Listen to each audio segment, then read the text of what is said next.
Hola, hola, ¿cómo están? Mi nombre es Carmen Camino, llevando su luz a tu camino.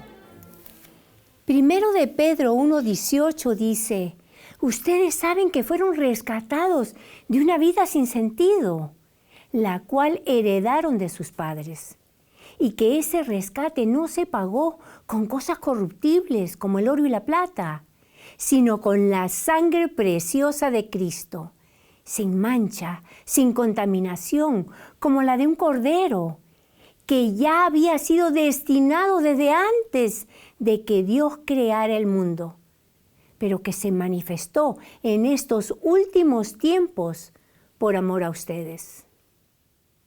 El puritano Thomas Watson observó, y con toda razón, que la redención es la obra más grandiosa de Dios. Grande fue la obra de la creación, sí, pero más grande todavía fue la obra de la redención.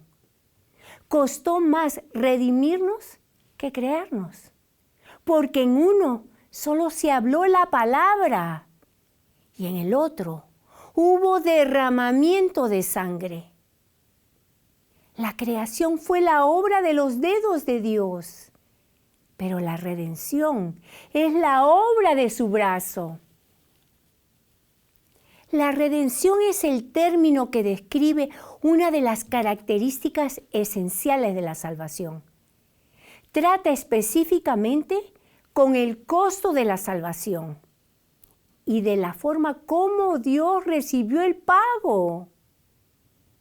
Como toda la gente es esclava del pecado y está condenada por la ley, si no son perdonadas y reconciliadas con Dios, Él tiene que comprarla de nuevo debido a su condición.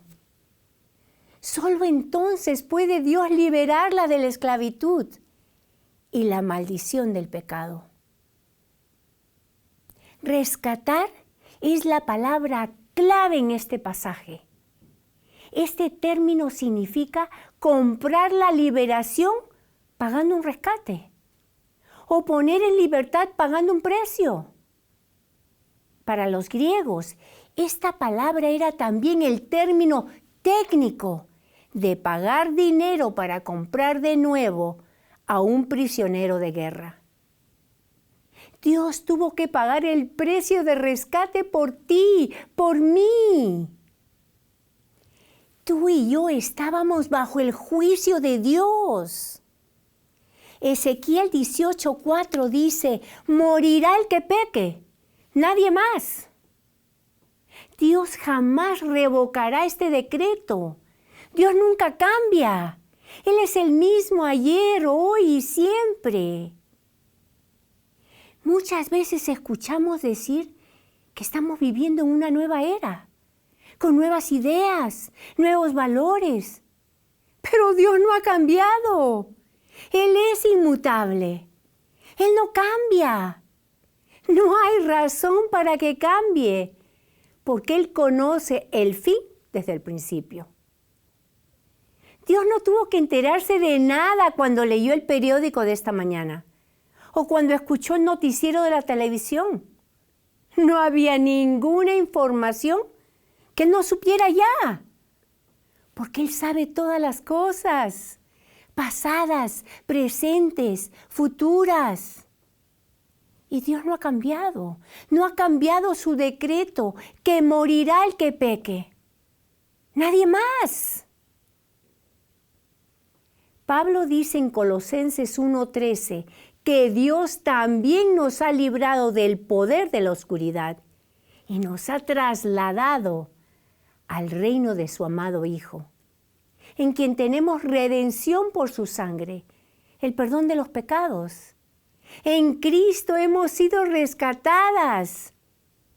Él nos ha llevado del peligro a la seguridad, de un poder y destino a otro, de la muerte a la vida. Y aquellos que han sido rescatados del pecado son los más capaces de ayudar a rescatar a otros. El Salmo 49:7 dice, ninguno de ellos puede salvar a su hermano, ni dar nada a Dios a cambio de su vida. El rescate de una vida tiene un alto precio y ningún dinero será jamás suficiente. La humanidad no tiene nada con qué pagar este precio. Los creyentes sabían que no habían sido rescatados con cosas perecederas. El precio de la redención no fue pagado con metales valiosos, como el oro y la plata. ¿Qué podemos hacer para redimirnos a nosotras mismas? ¡Nada! Entonces, ¿cómo podemos ser redimidas? Solo por la preciosa sangre de Cristo. Pedro dice que la sangre de Cristo es preciosa, pero por muy preciosa que sea, la sangre física solamente no nos puede salvar. Y no ha salvado a nadie tampoco. Solo cuando la sangre es derramada en la muerte, la multa del pecado puede ser pagada. Es importante notar también que fue por medio de la sangre derramada de Cristo. La Escritura no dice que Jesús murió desangrado. ¡No! Más bien nos enseña que Jesús voluntariamente entregó su espíritu. Sin embargo, esa muerte física no podría haber traído redención, aparte de su muerte espiritual, por medio de la cual Jesús fue separado del Padre, cargando la culpa total de todos los pecados de todos aquellos que serían salvados. Cuando Pablo dice en Gálatas 6:14, pero lejos esté de mí el jactarme, a no ser en la cruz de nuestro Señor Jesucristo, por quien el mundo me es crucificado a mí y yo al mundo. Cuando Pablo hablaba de la cruz, él no estaba hablando de troncos o de tablas de madera, literalmente, sino de todos los elementos de la obra redentora. Así como la cruz es una expresión que incluye toda la obra salvadora de Cristo, asimismo, la cruz incluye la sangre. No es el líquido mismo que limpia a los creyentes del pecado, sino es la obra redentora de Cristo, lograda por el derramamiento de su sangre en su muerte. ¿Cuál fue el rescate que Dios pagó para salvarnos? Dios nos ama tanto que dio a su propio Hijo a que muriera en la cruz y resucitara de entre los muertos para rescatarnos. Así de valiosas somos para Él. Nosotras podemos medir nuestro valor por lo que Dios pagó por nosotras. Versículo 20. Que ya había sido destinado desde antes de que Dios creara el mundo, pero que se manifestó en estos últimos tiempos por amor a ustedes. Dios planeó mandar a su Hijo como el Redentor encarnado desde antes de la fundación del mundo. La muerte de Cristo no fue un accidente. El Padre no se asombró cuando Adán y Eva cayeron. Él no trató de arreglar las cosas a último minuto.